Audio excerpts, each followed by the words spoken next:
بابا همش لگه. چته باز؟ بابا همش لگ میخوره بس بازی. خاطر اینه عزیز من، اینو بزن تو شارژ.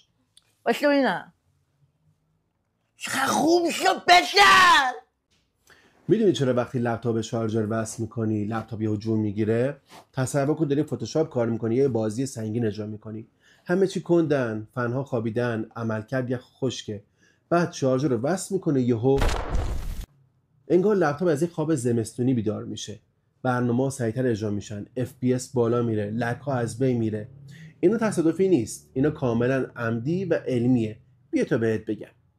وقتی لپتاپ روی باتری، قدرت خروجی باتری محدوده. برای اینکه باتری سریع خالی نشه، CPU و GPU کمتر کار میکنن و برق کمتری بهشون میرسه. فنها کمتر کار کرده و مصرف برق پایین میاد.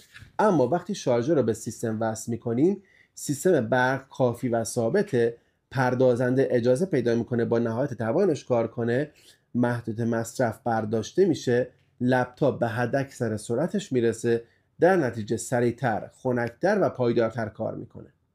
پس از این به بعد سعی کن از شارژر لپتاپ استفاده کنی تا هم عملکرد بهتری داشته باشی، هم عمر باتری لپتاپت بیشتر شه.